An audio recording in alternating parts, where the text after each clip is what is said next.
Salam, selamat datang di seri kuliah Ekonometrika ini. Ini adalah modul 6, modul terakhir dari 6 modul pembelajaran yang kita rencanakan semula. Keenam modul itu adalah 1. Regresi linear sederhana, 2. Regresi linear berganda, 3. Multikolinearitas, 4. Heteroskedastisitas, 5. Autokorelasi, dan 6. Kesalahan atau bias spesifikasi model. Kita akhiri modul kita, modul 6 dengan judul kesalahan spesifikasi model. Konten modul ini terbagi atas 3 bagian. A. Pendahuluan. B. Pilihan bentuk fungsional teori ekonomi atau diagram sebaran. C. Pilihan bentuk fungsional slope dan elastisitas. A. Pendahuluan. Salah satu dari asumsi-asumsi penting model regresi linear adalah model regresi itu dispesifikasi dengan benar sehingga tak ada kesalahan atau bias spesifikasi. Model specification error atau model specification bias. Tak ada spesifikasi persamaan regresi yang sempurna. Untuk memperoleh model regresi yang sempurna, pasti ada kesalahan-kesalahan yang terbuat dalam spesifikasi itu. Itu sebabnya dalam praktek, spesifikasi persamaan regresi itu tak hanya dilakukan secara mekanik, tapi juga butuh skill dan pengalaman. Kesalahan spesifikasi bersumber dari antara lain mengabaikan variabel-variabel independen yang penting. Dalam hal melakukan ini, kita melakukan underfitting a model. 2. Memasukkan variabel-variabel atau variabel-variabel independen yang tak perlu, tak relevan. Melakukan ini, kita melakukan overfitting a model. Sumber 3 adalah mengadopsi bentuk fungsional yang salah. Tentu ada sumber-sumber lain yang tidak kita pertimbangkan di sini. Ya, Anda bisa membacanya dari literatur yang ada dalam modul ini. Tentu buku semacam buku Al-Paciang Econometrics-nya. Sebagai contoh bagaimana seseorang mengadopsi bentuk fungsional yang salah. Andaikan data time series ini, ya, data biaya AC dan Q, biaya rata-rata AC dan output Q. Di sini kita mau mencari bentuk fungsional hubungan AC biaya dengan output Q. Ya. Awalnya kita membuat scatter diagram dari data ini. Kita memperoleh sebagaimana ditunjukkan oleh grafik ini. Kesan kita adalah kita mencoba memilih apakah garis atau kurva, ya, yang menghampiri sedekat mungkin titik-titik pengamatan ini secara serentak. Jelas adalah sebuah kurva daripada garis ditunjukkan oleh grafik ini adalah paling dekat sebuah kurva, ya, daripada sebuah garis. Ini adalah contoh adopsi fungsional yang salah. Ya. Memakai FU10, regresi biaya rata-rata AC pada output Q diperoleh sebagai berikut. Ya. Apa yang dimaknai oleh angka-angka ini. Ya, koefisien slope Q adalah 0,1189 dengan statistik T-nya 1,6037. Kalau kita evaluasi ini jelas bukan koefisien yang signifikan. Dengan cepat dikonfirmasi oleh nilai P ini. Nilai P ini adalah nilai P yang relatif tinggi, ya, lebih tinggi, lebih besar daripada memilih alfa, katakanlah 5%, ya, katakanlah 5%, apalagi 1%. Jadi jelas tidak signifikan. Katakanlah pada alfa 1% atau 5%. Sebenarnya bahkan pada alfa 10%. Ya, itulah konsekuensi daripada memilih bentuk fungsional yang salah. Tapi kalau kita memilih bentuk fungsional berupa persamaan fungsi kuadratis, ya, saudara lihat dengan meregresikan biaya rata-rata AC pada output dalam konteks fungsi kuadratis, yaitu meregresikan AC pada Q dan Q pangkat 2. Kita peroleh statistik ini. Langsung kita membaca statistik ini. Jelas angka yang sangat tinggi, ya, dikonfirmasi dengan nilai P yang sangat rendah. Jadi angka-angka T yang sangat tinggi, angka-angka P yang sangat rendah. Ini indikator-indikator ini memungkinkan kita menilai, ya, signifikansi koefisien-koefisien ini. Jelas, ya, sekali koefisien-koefisien ini adalah signifikan pada alfa 1%. Pada alfa sama dengan 1%. Ini lagi pula, ya, tafsiran tadi ditambahkan lagi, didukung lagi oleh koefisien penentuan R kuadrat yang relatif tinggi 0,94, ya, 94. Modul ini hanya membahas untuk selanjutnya bagaimana, ya, kalau demikian bagaimana memilih bentuk fungsional yang terbaik. Bagian B modul kita ini adalah pilihan bentuk fungsional, teori ekonomi atau diagram sebaran. Memakai diagram sebaran atau scatter diagram, masalah praktis dalam analisis regresi terapan adalah bagaimana memilih bentuk fungsional yang tepat. Untuk memutuskan bentuk fungsional yang mana digunakan, kita memakai baik teori ekonomi maupun scatter diagram. Dalam model regresi dua variabel, berarti regresi linear sederhana, tidak sulit memilih bentuk fungsional karena kita selalu dapat melukiskan grafik atau diagram sebaran bagi data berpasangan XY, di mana X sebagai variabel dependen dan Y sebagai variabel dependen. Berdasarkan diagram sebaran, kita mencari the line of best fit, yaitu garis atau kurva yang menghampiri sedekat mungkin semua titik pengamatan dari diagram sebaran itu secara serentak. Berikut adalah contoh-contoh data penjualan biaya advertensi, data time series.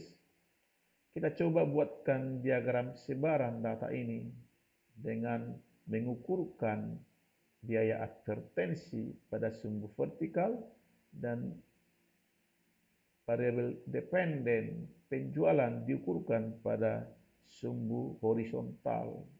Tampak titik-titik pengamatan ditunjukkan oleh grafik ini. Kesan kita adalah kita pasti lebih memilih garis daripada kurva untuk menghampiri sedekat mungkin titik-titik pengamatan ini. Ya. Kalau secara konkretnya, ya, bisa kita lihat dengan meregresikan penjualan pada biaya advertensi dengan angka-angka yang diperoleh memakai FUS. Ya, kita lihat di sini statistik T sangat tinggi. Demikian juga nilai-nilai P, ya, nilai-nilai P. Jadi melihat ini, ya, kita pastikan kalau koefisien-koefisien intercept dan slope ini adalah signifikan memakai alfa 1%, memakai alfa 1%, karena nilai P ini relatif rendah dan lebih kecil daripada alfa 1%, 5%, apalagi alfa sama dengan 10%. Kita lihat juga indikator lain. Kalau R kuadratnya tinggi 0,96.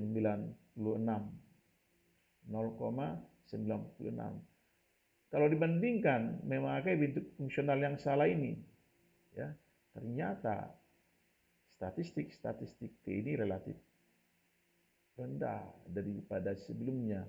Terlebih statistik T untuk koefisien slope biaya advertensi pangkat 2 ini, nilai P-nya juga sangat tinggi. Jadi jelas di sini kita sudah melakukan memilih bentuk fungsional yang salah. Ya. Sebagai contoh 3, ya, kita kenal fungsi total biaya. Ini adalah datanya. Kalau kita membuat scatter diagramnya ini, kita peroleh seperti ini. Kesan kita adalah kesan yang diberikan oleh teori ekonomi dalam textbook ekonomi mikro. Ini adalah sesuai dengan apa yang dipesankan oleh teori, yaitu fungsi kubik, yaitu fungsi polinomial berderajat 3. Ya. Bukan berderajat 2, apalagi polinomial berderajat 1. Memakai regresi, kita regresikan total biaya pada output kita peroleh ini. Ya. Saudara lihat statistik T-nya memang relatif besar. Pula nilai-nilai P-nya sangat rendah. Sangat rendah. Ingat, secara teoritis kita berharap statistik T yang tinggi dan nilai-nilai P yang sangat rendah untuk menggaransi signifikansi koefisien yang mau kita uji. Ini adalah hasilnya memakai persamaan fungsi linear. Ya. Jadi tidak memakai fungsi pangkat 3 seperti dipesankan oleh diagram sebaran tadi. Kita bandingkan lagi memakai persamaan kuadratis. Ya. Nilai-nilai T-nya, ya, juga menunjukkan hal yang serupa, ya, di mana saudara lihat di sini nilai statistik T untuk koefisien output, ya, lagi pula nilai P-nya juga sangat tinggi 0,52. Memang R kuadratnya relatif tinggi. Yang terbaik adalah ketika kita katakan tadi apa yang biasanya dipesankan oleh teori, yaitu fungsi kubik. Ya, sifat-sifat total biaya dalam teori ekonomi memungkinkan kita memilih fungsi kubik. Itu didukung secara kuantitatif oleh hasil regresi memakai FUS 10 ini. Meregresikan total biaya pada output pangkat 2 dan output pangkat 3, kita memperoleh statistik T yang relatif tinggi ini. Ya, dibandingkan dengan memilih persamaan kuadratis, apalagi persamaan linear tadi. Lagi pula nilai-nilai P-nya sangat rendah, hampir sama dengan 0. Jadi ini menggaransi kita kalau koefisien-koefisien ini adalah signifikan. Katakanlah pada alfa 1%. Lagi tambahan pula R kuadratnya relatif tinggi, sangat dekat dengan 1. Jadi saudara lihat betapa total fungsi kubik adalah bentuk fungsional yang terbaik untuk menghampiri sedekat mungkin titik-titik pengamatan tadi. Dan pula itu yang dipesankan oleh teori ekonomi mikro. Ya, selain ini menjelaskan apa yang sudah kita katakan barusan, bagaimana teori juga dapat memberi petunjuk bentuk fungsional apa yang kita pakai. Dalam teori ekonomi mikro, kita kenal kurva liar rata-rata, yaitu kurva yang berbentuk U atau kurva parabola terbuka ke atas. Ya, kalau ini secara konseptual persamaan fungsi biaya, jika A ini lebih besar daripada 0, maka kurva AC itu memang kurva parabola terbuka ke atas. Jadi kurva menyerupai bentuk huruf U. Demikian juga fungsi biaya. Kalau kita tuliskan persamaan fungsi biaya, total biaya dalam hal ini, ingat total biaya adalah biaya tetap tambah biaya variabel. Ya. Dalam ekonomi matematika, tentu dalam teori ekonomi matematika, secara matematis koefisien ini, ya, koefisien ini ditunjukkan sebagai ini jika koefisien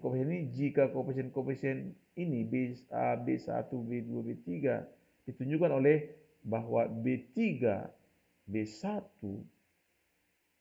alfa kalau sama adalah positif atau lebih besar daripada 0 dan koefisien B2 ini negatif lebih kecil daripada 0 dan B2 pangkat 2 ya lebih kecil dari 3 kali B3 B1, maka bentuk fungsional fungsi biaya total itu adalah sebuah fungsi kubik atau fungsi polinomial berderajat 3. Jadi dengan tuntunan teori ini kita harapkan kalau sekedar diagram data AC dan Q ya, memberi pesan kalau kurva dalam hal ini kurva parabola yang terbaik untuk mengampirinya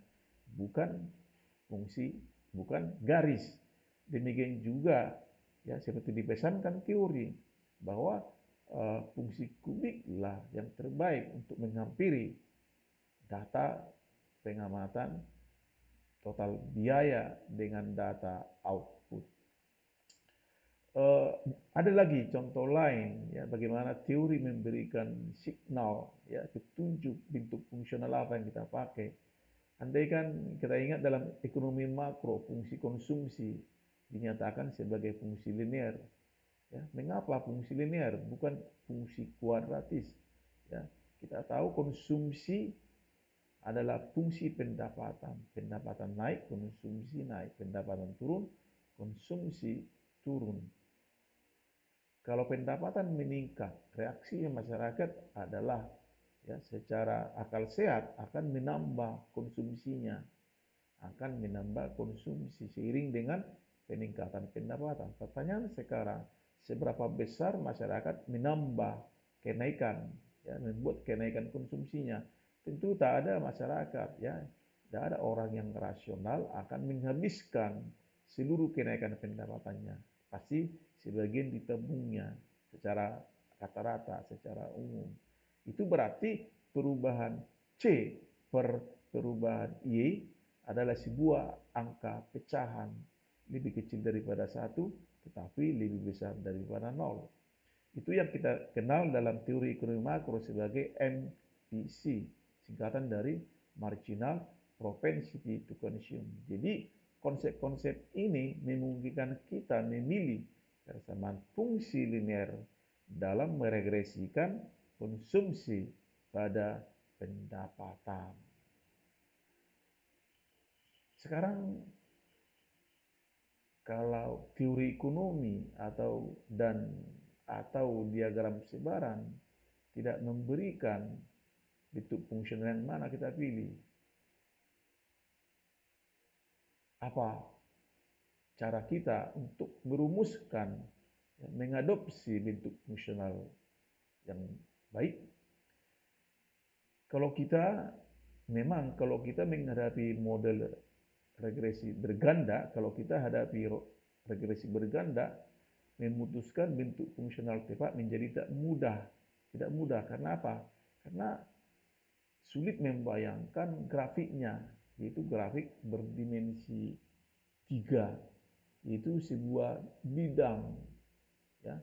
Apalagi grafik berdimensi 4. Jadi bagaimana kalau teori atau scatter diagram tidak dapat mengidentifikasi bentuk fungsional sebuah hubungan? Maka cara kita adalah mencobakan pertama sekali persamaan fungsi linear. Mengapa?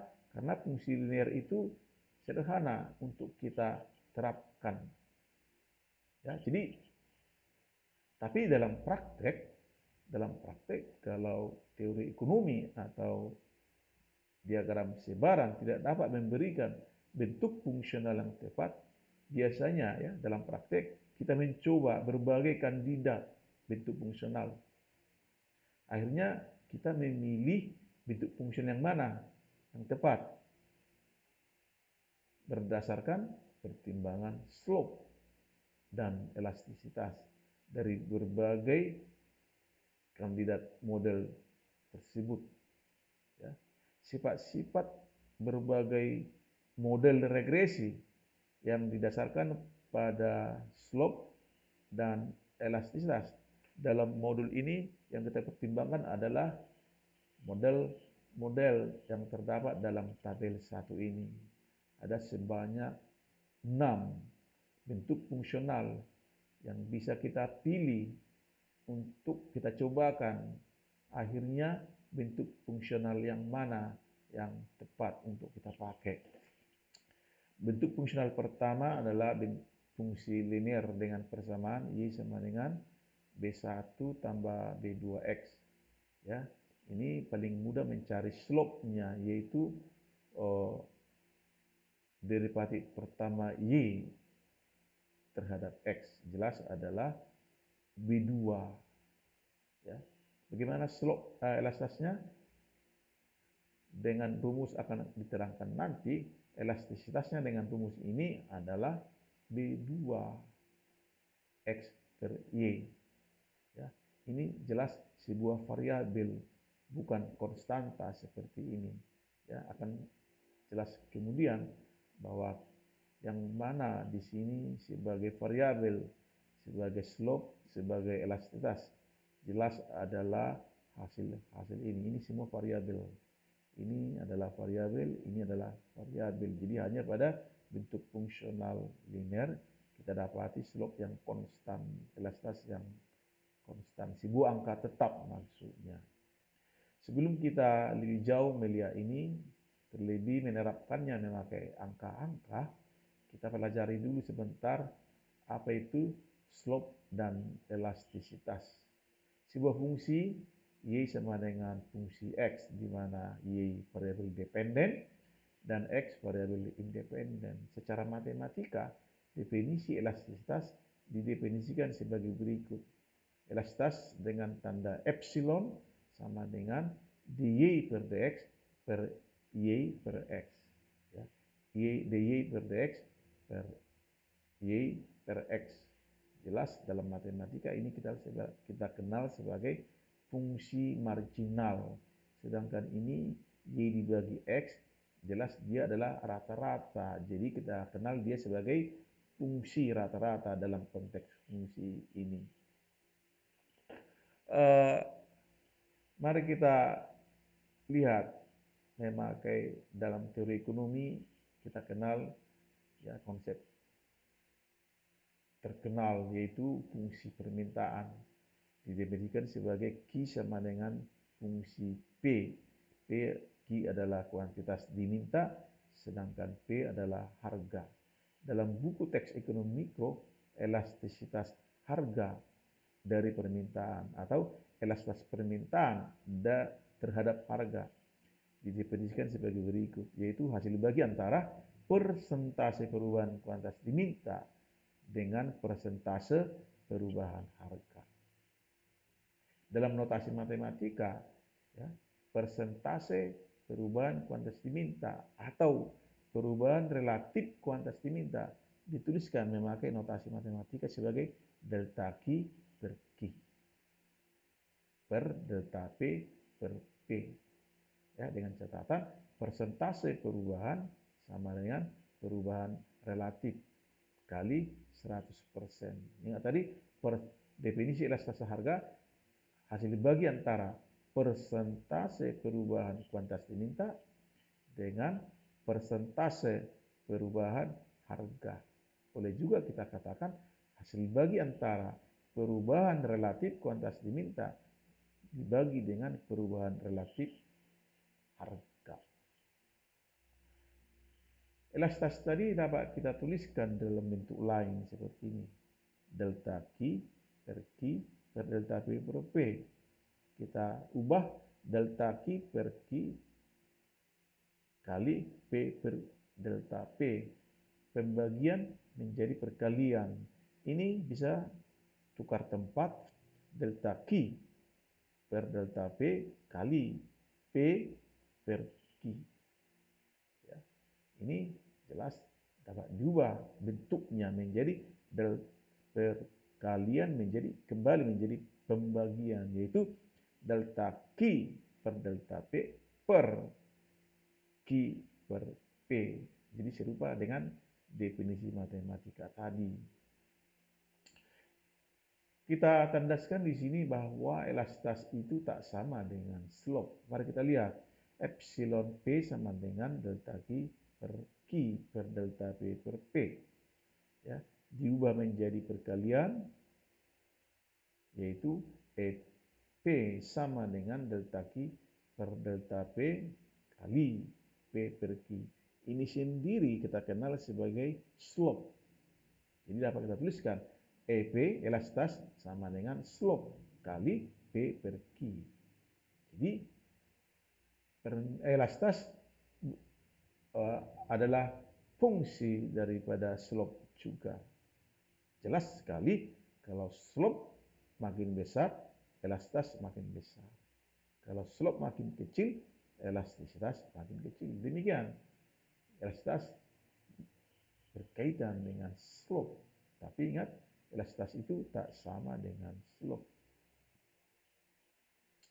Kembali ke tabel 1 tadi, ya, kita perlu memahami lebih lanjut pengertian slope dan pengertian elastisitas secara matematika.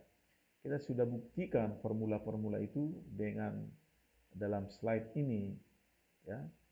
Jadi fungsi linear Y sama dengan B1 tambah B2X, slope-nya tadi sudah jelas kita katakan, derivatif pertama Y terhadap X, yaitu B2. Elastisitas dengan formula ini tentu B2 per, ya, tadi fungsi rata-rata. Fungsi rata-rata adalah Y per X. Dengan demikian kita sederhanakan ini menjadi B2 kali X per Y. Sebuah variabel, bukan konstanta angka tetap seperti ini. Bagi bentuk fungsional log linear, mengapa log linear? Kita lihat baik yang di kiri maupun suku yang di kanan, ya, kita kenakan logaritma natural. Ada dua logaritma dengan basis 10, logaritma dengan basis E 2,7182818. Dalam hal ini kita memakai logaritma dengan basis E, ln. Ya, mudah memahaminya bagaimana slope diperoleh, juga elastisitasnya.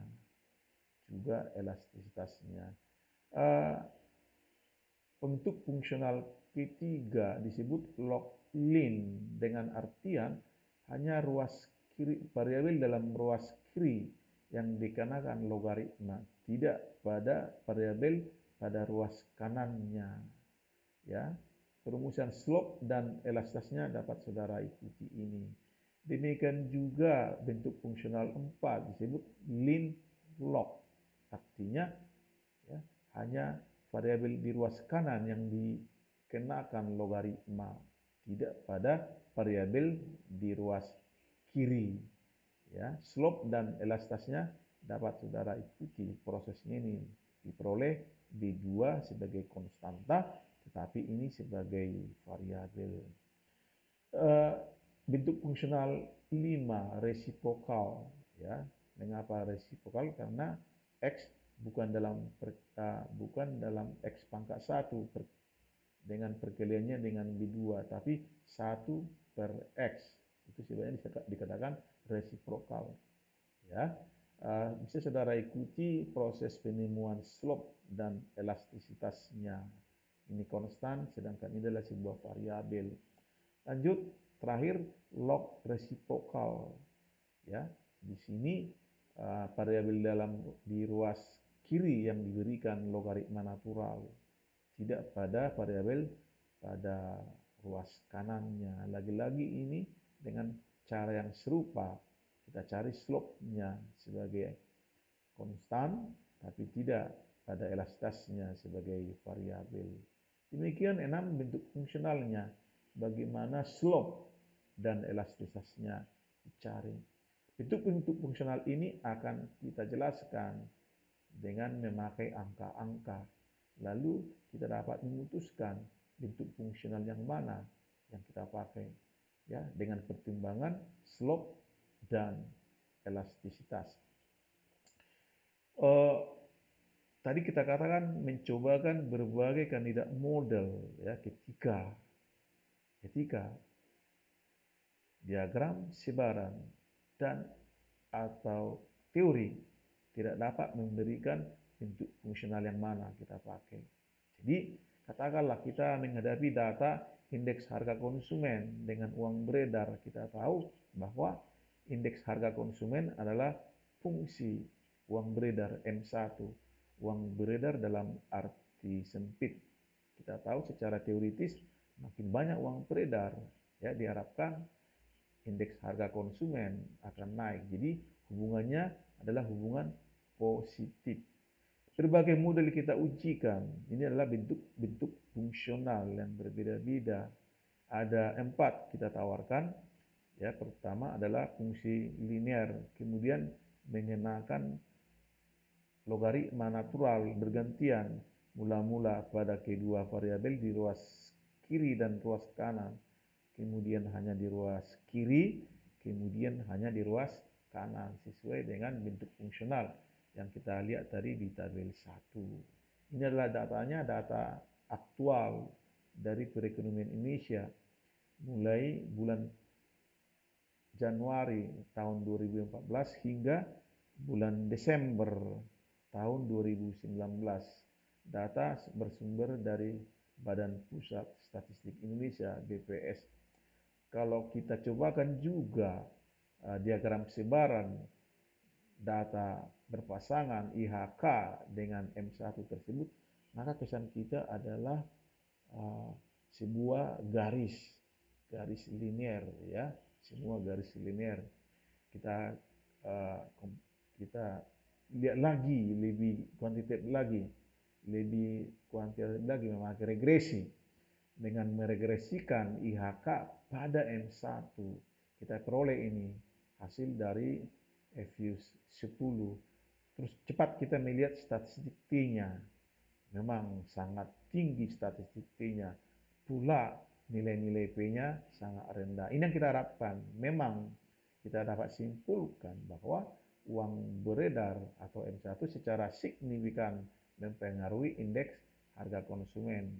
Katakanlah pada alfa sama dengan 1%. Ya, seperti sebagaimana kita harapkan. Lagi pula koefisien R kuadratnya relatif tinggi, 0,96. Tapi kita melihat, kita mau penjelasan yang lebih banyak tentang indeks harga konsumen Indonesia ini. Mari kita cobakan bentuk fungsional dalam bentuk logaritma, ya. kita pakaikan double lock. Kita kenakan lock pada variabel ruas kiri dan pada variabel di ruas kanan. Memakai software EVIS 10 dituliskan lock dengan arti logaritma natural ln. Kita lihat hasilnya, ya. Statistik T-nya lebih besar, ya, lebih besar lagi daripada juga relatif besar nilai P-nya juga, ya. Ya, ini yang kita harapkan, nilai P yang sangat kecil, nilai T yang sangat besar untuk memungkinkan kita memperoleh koefisien yang signifikan. Kita lihat hasilnya ini, ya. Kalau kita tafsir ini, kalau uang beredar naik sebesar 0,3574, ya. Atau kalau uang beredar naik sebesar 0,35%, maka indeks harga konsumen akan naik sebesar kalau uang beredar naik sebesar 1 titik persentase, maka indeks harga konsumen naik sebesar 0,3574 titik persentase. Ya, semua, ya, skala ukur yang dipakai adalah skala ukur persentase, ya, skala ukur persentase. Berbeda dengan itu, sebagai perbandingan, kita kenakan hanya variabel di ruas kiri yang kita kenakan logaritma. Lagi-lagi signifikan semua koefisien ini ditunjukkan oleh statistik P dan nilai-nilai P ini juga, ya, berganti-ganti seperti kita katakan tadi. Lagi-lagi statistik T-nya sangat tinggi dan nilai-nilai P-nya sangat rendah, dan juga tanda-tanda koefisien, ya, variabel uang beredar adalah positif sesuai dengan pengharapan teoritis, ya, theoretical expectation. Demikian bentuk-bentuk fungsional yang bisa kita pakai untuk meregresikan indeks harga konsumen pada jumlah uang beredar. Semua hasil-hasil output EVIS ini adalah sebagaimana kita harapkan. Pertanyaan adalah bentuk fungsional yang mana kita pakai. Tentu ada pertimbangan kita, ada tujuan kita untuk mendasari kita bentuk fungsional yang mana kita pakai. Ya, di sini ada tadi konsep sebagai konsep perubahan relatif dengan perubahan absolut, ya. Dalam teori kita lebih melihat perubahan relatif daripada perubahan absolut. Jadi konsep ini mungkin mendasari kita bentuk fungsional yang mana yang kita pakai. Contoh kedua, ya, yaitu kalau variabel dependennya adalah konsumsi rumah tangga, kita tahu variabel independennya adalah produk domestik bruto yang kita kenal sebagai fungsi konsumsi, sebagaimana kita sudah terangkan tadi di atas. Ya. Untuk menambah penjelasan kita tentang konsumsi rumah tangga ini, kita cobakan kandidat model yang lain, ya, untuk menambah penjelasan kita tentang C ini. Ya, mari kita pertimbangkan variabel independen yang lain, yaitu variabel tren dan variabel boneka. Ingat tadi di awal, kesalahan spesifikasi itu bisa jadi kita memasukkan variabel yang tidak penting, tidak relevan, atau kita mengeluarkan variabel yang penting, yang justru dibutuhkan dalam persamaan untuk menjelaskan variabel dependen. Itulah kandidat model yang kita ujikan, ya. Berbagai model diujikan. Inilah persamaan umumnya dengan memasukkan variabel PDB, memasukkan variabel tren T, dan memasukkan variabel apa yang disebut dengan variabel boneka, dummy variables. Ya, di sini variabel boneka kita butuhkan 3 karena data kita adalah data kuartalan nantinya. Kita masukkan juga nanti lag variable, ya. Aturannya kita tuliskan 4, kita memasukkan lag variable, yaitu kita memasukkan time lag pada variabel dependen C ini, ya. Kita pilih periode 4 kuartal sebelumnya. Jadi sekali lagi ini adalah bentuk umum, ya, bentuk fungsional yang mau kita pakai. Yang mana paling relevan, yang mana kita pilih, ya, yang mana variabel independen kita masukkan guna menambah penjelasan bagi variabel dependen C ini.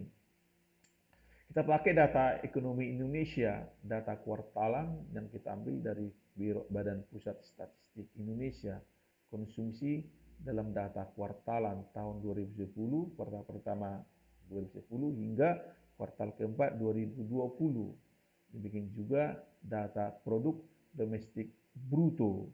Kita lihat, kita cobakan dulu diagram sebaran. Kesan kita adalah kalau kita periksa diagram sebaran ini, kesannya adalah kita pantas, ya, memakai garis linear untuk menghubungkan konsumsi rumah tangga dengan produk domestik bruto, ya.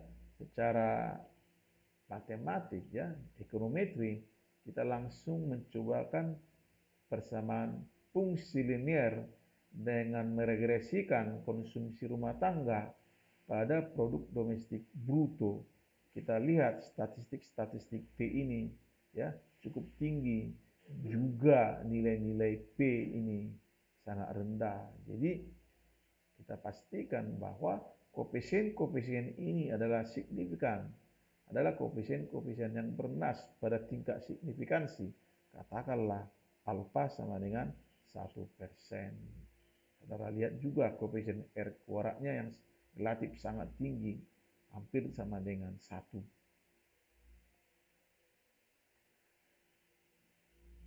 Kalau kita lihat secara grafik, ya, apa kesan kita yang lain tentang fungsi konsumsi tadi, ya. Ternyata residu-residu dari persamaan regresi itu, ya, menyebar di atas titik 0 dan di bawah titik 0 dengan kesan, ya, residu-residu ini adalah residu-residu yang acak, ya, residu-residu yang acak, tidak berpola sama sekali. Kemudian mau kita tambah penjelasan bagi variabel dependen konsumsi rumah tangga dengan memasukkan variabel tren, memasukkan variabel independen lain berupa trend variable, ya. Memakai EFUS 10 kita dengan mudah memperoleh hasil regresi yang demikian. Dalam bahasa EFUS, trend di mana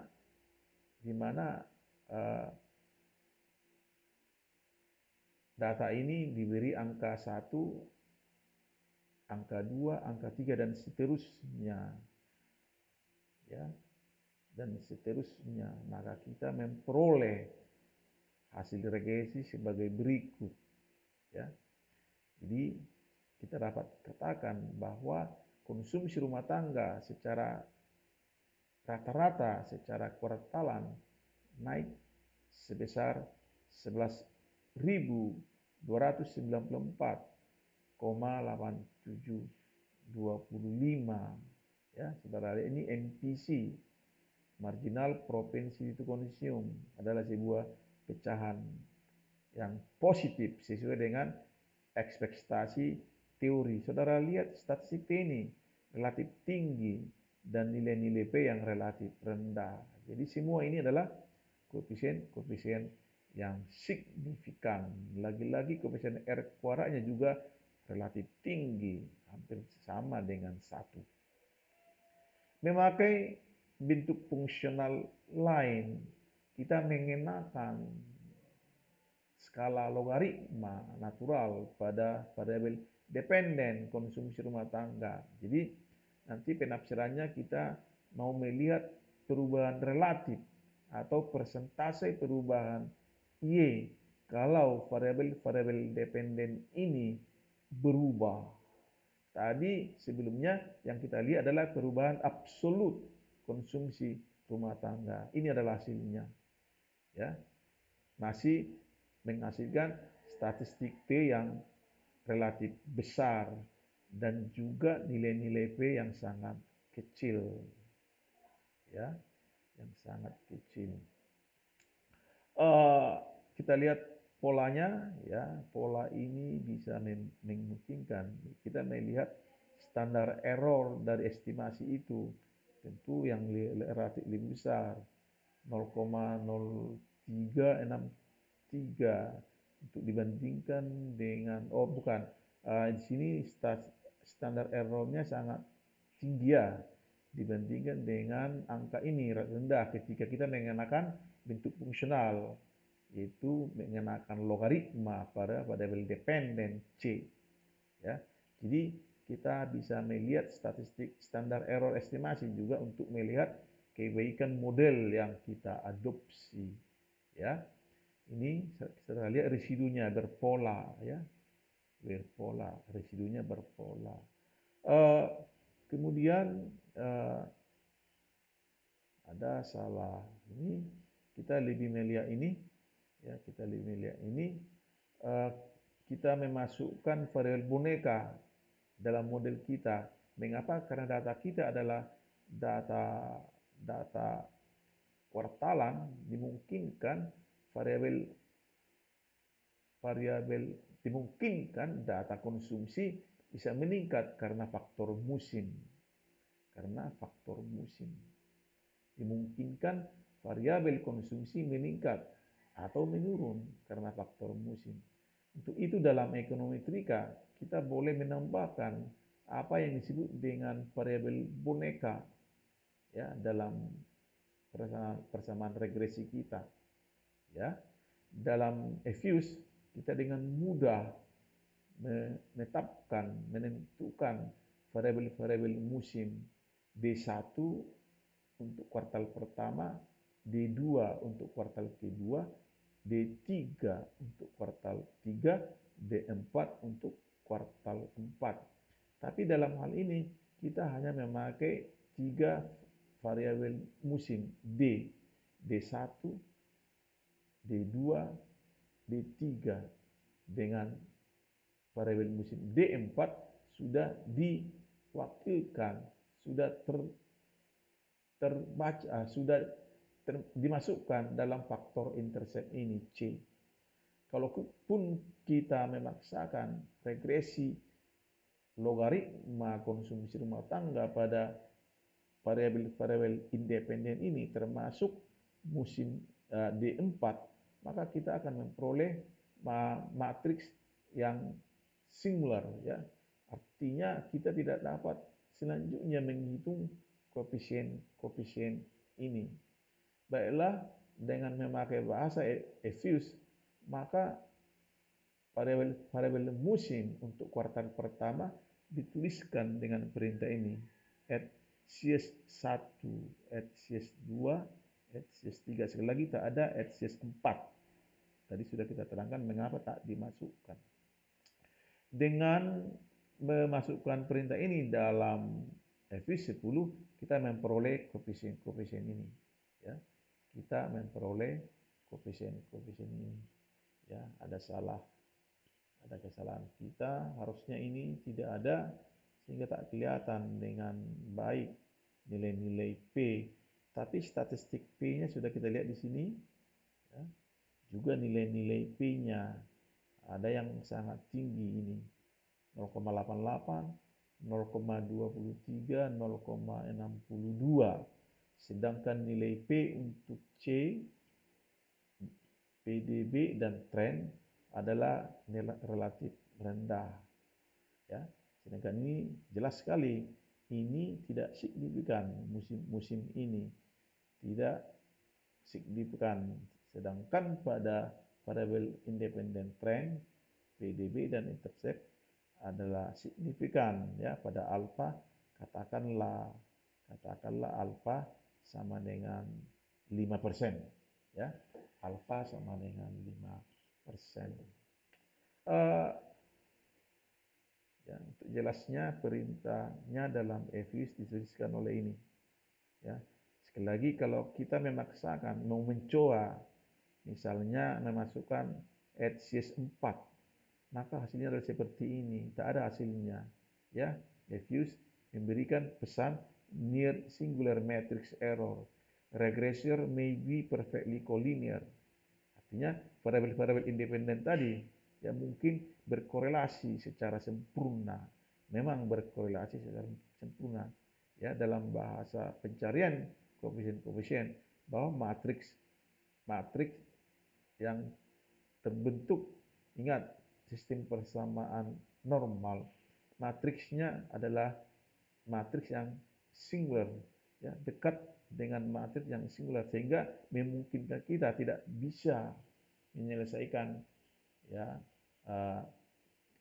memperoleh koefisien regresinya ya. Jadi sekali lagi kita hanya memasukkan variabel dummy hingga ke 3 ya, hingga D3, D1, D2, D3. Boleh juga Anda masukkan D2, D3, D4 dengan catatan D1 direpresentasikan ya, direpresentasikan oleh faktor intercept ya. Selanjutnya kita ringkaskan hasil regresi tadi. Ini dia ya, saudara lihat statistik T-nya ya, dengan cepat kita dapat memanfaatkan nilai-nilai P ini.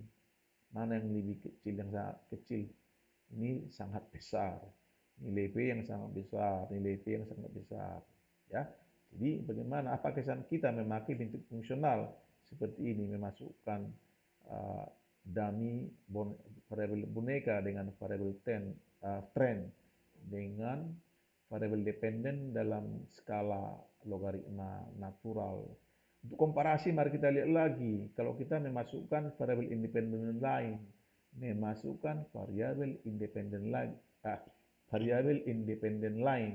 berupa lag variable ya, kita mengenakan time lag pada konsumsi rumah tangga ya hingga 4 periode ya, hingga 4 kuartal sebelumnya. Perintah EFUS-nya adalah dengan menuliskan log konsumsi kurung buka minus 4 kurung tutup. Demikian perintah EFUS-nya ya, kita menambah variabel independen yang lain berupa lag variable ya, dengan time lag-nya 4 kuartal sebelumnya.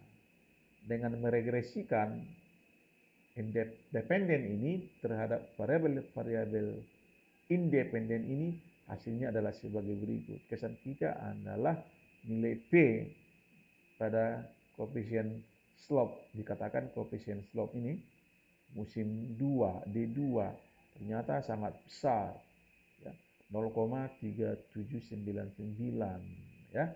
Memang R kuadratnya sangat tinggi, dekat sekali dengan angka 1, ya. Probabilitas angka tertinggi adalah 1 ya. Probabilitas suatu peristiwa sama dengan 1, berarti peristiwa itu pasti terjadi ya, pasti terjadi. Itu artinya koefisien sama dengan 1. Ini dekat sekali dengan 1 ya, artinya dia ya menghampiri ya, bentuk fungsional ini menghampiri ya, mengapproximate data itu dengan sangat baik. Itu artinya kita lihat ini angka yang sangat ganjil, angka yang sangat besar dibandingkan dengan angka-angka P lainnya. Ini setelah diringkaskan bisa dibaca seperti yang barusan kita tafsirkan. Bagaimana kalau kita lihat tadi ini bermasalah ya, nilai P untuk koefisien musim ya, musim 2 ini bermasalah. Bagaimana kalau kita singkirkan kita delete dia, sehingga kita hanya meregresikan logaritma konsumsi pada variabel-variabel independen ini minus HCS 2, ya, HCS 2. Yang lainnya kita pertahankan. Kita lihat hasilnya, ya. Nilai-nilai statistik T sangat tinggi dan pula nilai-nilai P sangat rendah, ya, sangat rendah. 0, ya, dekat dengan 0.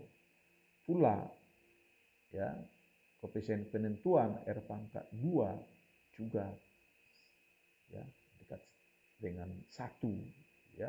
Apa kesan kita daripada kandidat model sebelumnya, ya? Setelah dirangkaskan, ya, kandidat model ini mungkin kita pilih,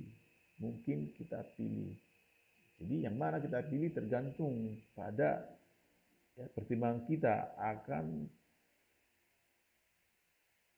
pemahaman kita akan slope dan elastisitas tadi. Memang kalau kita lihat semua ini, statistik T-nya, nilai-nilai P-nya mendukung untuk mana kita menerima bentuk fungsional tadi.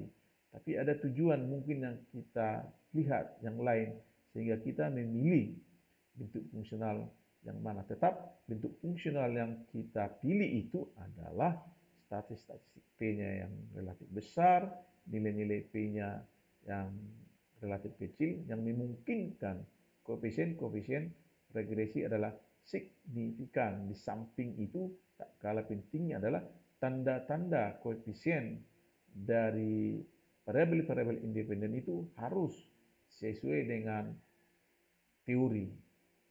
Ingat, tanda koefisien negatif atau positif, ya, seperti bagaimana dipesankan oleh teori. Itu menjadi pertimbangan penting juga dalam memilih bentuk fungsional yang kita pakai.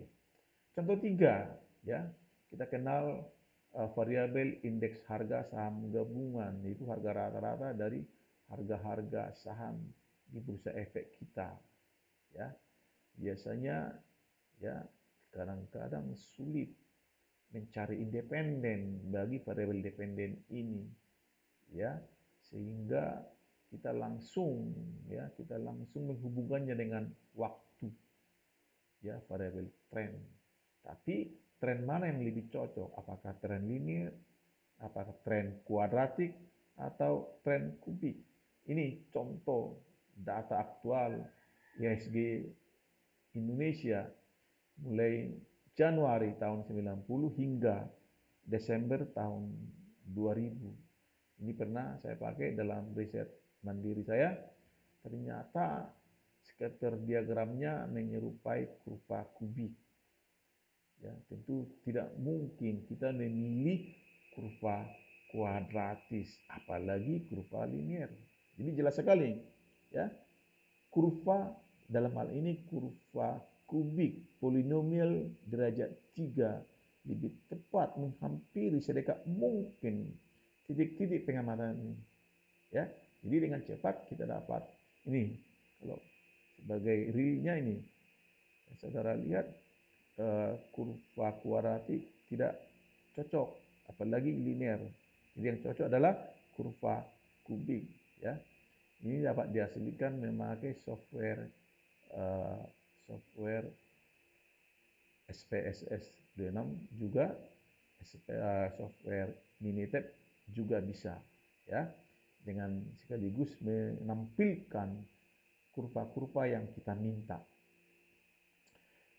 Tegasnya secara kuantitatif, ya, pola pergerakan IHSG itu dapat ditunjukkan dengan mengolah data memakai EFU10, yaitu meregresikan IHSG dengan variabel tren, ya. Di sini variabel tren tahun Januari tahun 90 dengan angka 1, Februari tahun 90 angka 2, Maret tahun 90 sebagai angka 3, demikian seterusnya, ya. Variabel angka-angka itu disebut variabel tren. Meregresikan IHSG pada tren kita peroleh ini, ya. langsung kita lihat angka statistik T-nya memang relatif besar, apalagi nilai-nilai P-nya juga memilih fungsi linear. Coba kita bandingkan, lihat ini standar error estimate, ya, garis regresi 113,4064 memakai fungsi kuadratis. Ini saudara lihat, ya, ini makin kacau lagi, P-nya sudah sangat besar di sini, ya. Bagaimana kalau fungsi kubik ini? Saudara lihat dengan baik sekali, statistiknya sangat besar, dan juga nilai-nilai P-nya sangat kecil, hampir sama dengan 0. Ya, standar error juga menurun. Memang R pangkat 2-nya rendah, 0,35. Tapi inilah yang memungkinkan kita untuk memilih bentuk fungsional berupa fungsi kubik. Setelah diringkaskan, inilah hasilnya. Ya, dengan ringkasan seperti ini, orang lebih mudah memaknai persamaan regresi ini. Ya, demikian fungsi kubik kita pakai untuk menghampiri data ISG, ya, sebagai fungsi waktu. Contoh 4, ya, kita kenal dengan model resiprokal, ya. Data hipotetis X, Y. Ya, di sini kalau kita buatkan diagram sebaran data berpasangan X, Y ini, hasilnya adalah seperti ini. Kesan kita adalah kalau kita menarik kurva, bukan garis, maka kesan kita adalah kurva yang menurun dari kiri atas, ya, ke bawah kanan, ke kanan bawah, dengan pengertian ada nilai yang dihampirinya tapi tak pernah dipotongnya. Kita kenal itu dalam matematika sebagai asimtot. Langsung saja kita regresikan Y pada 1/X. Ingat dalam tabel 1 tadi, bentuk fungsional model resiprokal. Ini dia.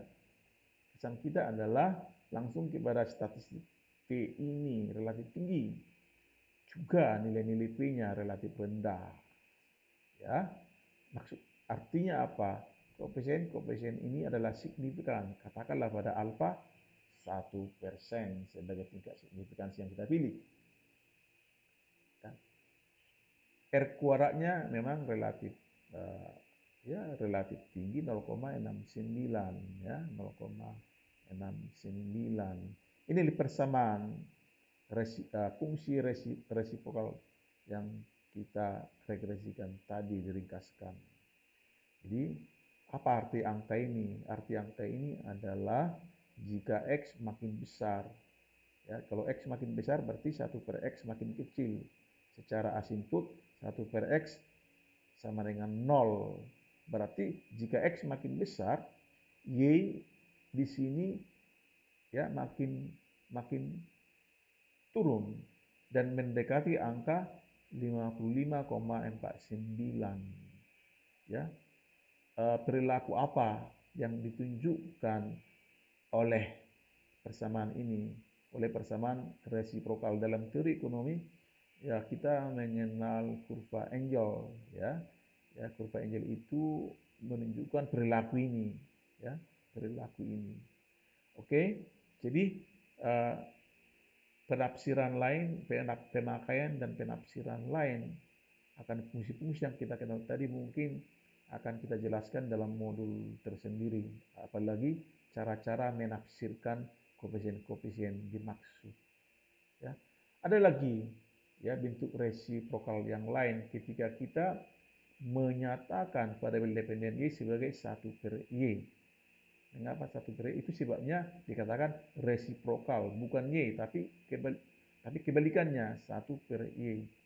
Ya, memanfaatkan FU10 dengan mudah kita peroleh hasilnya. Dengan meregresikan 1/Y pada X, kita peroleh hasil-hasil ini. Ya, kita lihat statistik yang sangat tinggi, juga nilai-nilai P yang relatif rendah. Artinya, koefisien-koefisien ini adalah signifikan. Katakanlah kalau kita pilih tingkat signifikansi, alfa sama dengan 1%. Ya, alfa 1%. Jadi Saudara lihat koefisien-koefisien ini. Ya. Bentuk posisional lain ya, ketika kita mengenakan skala logaritma natural pada variabel dependen Y, sedangkan variabel dependennya dalam bentuk kebalikannya, yaitu 1/X, ya, dengan memanfaatkan FU10, ya, karena kepraktisannya, kemudahannya kita peroleh hasil ini. Saudara lihat statistik T-nya cukup relatif besar. Demikian juga nilai-nilai P-nya. Boleh kita katakan bahwa koefisien ini adalah signifikan. Secara statistik pada alfa, katakan alfa kita pilih 1%. 1%. Angka-angka ini jauh lebih kecil daripada angka 1%. Itu maksudnya kita pilih alfa 1%. Ya, angka alfa yang sangat kecil dibandingkan 5%, apalagi 10%. Ya, ini memang 0,63 R kuadratnya. Ya, demikian penafsirannya berbeda dari penafsiran untuk bentuk fungsional sebelumnya. Ya, 3 bentuk fungsional yang berbeda untuk menghubungkan Y pada X yang kita sebut dia bentuk fungsional resiprokal. Pemakaiannya kemana tergantung ya, banyak perilaku fungsi itu terdapat dalam perilaku manusia, baik dalam teori ekonomi makro apalagi dalam teori ekonomi mikro. Ini kita lihat scatter diagramnya. Ini adalah sebarannya, sebaran titik-titik pengamatan. Kita lihat kurva bukan garis yang paling tepat menghampiri sedekat mungkin titik-titik pengamatan ini. Ya, titik-titik pengamatan ini. Dan kita lihat tadi memakaikan ini ya, koefisien-koefisiennya menjadi tak signifikan dibandingkan dengan memakai kurva ini.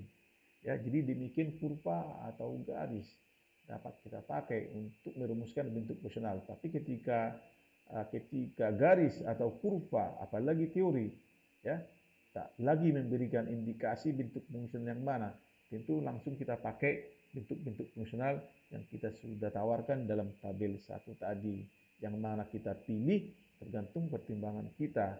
Ya, kita melihat kemana, tentu ada tujuan tertentu yang kita capai terkait dengan pemilihan bentuk fungsional yang mana, terlebih dalam tafsiran tingkat perubahannya. Ya, tadi ada tafsiran mengenai tentang ada 2 tingkat perubahan, yaitu tingkat perubahan relatif atau persentase perubahan dan tingkat perubahan absolut. Ya, dalam ilmu ekonomi perubahan mana yang lebih penting, perubahan relatif atau perubahan absolut? Ya, jawabannya adalah perubahan relatif, ya, bukan perubahan absolut. Ya, kita lebih melihat perubahan relatifnya daripada perubahan absolutnya. Perubahan absolut itu berarti masih ada skala, ya, masih ada ukuran yang kita pakai. Ya, bisa dia rupiah, bisa dia dolar, bisa dia ton dan satuan lainnya. Jadi ada kelemahan ketika kita memakai satuan-satuan absolut sebuah variabel. Ketika kita melakukan komparasi model-model, jadi orang cenderung memakai variabel relatif supaya kita dapat membandingkannya. Tapi ada kalanya orang memakai perubahan absolut untuk melihat atau karena ada tujuannya sehingga dia lebih memilih perubahan absolut daripada perubahan relatif. Sekali lagi, mengapa perubahan relatif? Karena kita memakai skala ukur dalam bentuk logaritma. Dalam pembahasan kita, logaritma yang kita maksud adalah logaritma dengan basis E. E sama dengan 2,7182818 dan seterusnya. Angka ini adalah angka yang repeated number, berulang-ulang. Demikian pembahasan kita mengenai bias spesifikasi ini. Ya. Ini sekali lagi seperti kita katakan di awal, modul 6 modul terakhir dari rangkaian seri kuliah ekonometrika. Jadi ada 6 sudah kita bahas ya dalam video ajar ke-6 topik itu. Topik-topik ekonometrik lain mungkin menjadi lebih mudah kita pahami ketika kita memahami ke-6 modul ini. Baik, untuk penjelasan yang lebih detail lagi ya, untuk komparasi pemahaman kita mengenai pembahasan-pembahasan kita, Anda bisa membaca referensi-referensi ini. Ya, saya lebih banyak mendasari bahan-bahan saya dari referensi-referensi ini. Ya. Terima kasih Anda sudah menyaksikan video ajar ini. Tentu saya harapkan jangan lupa like, comment, subscribe, dan share video ini kepada teman-teman kita. Sampai jumpa.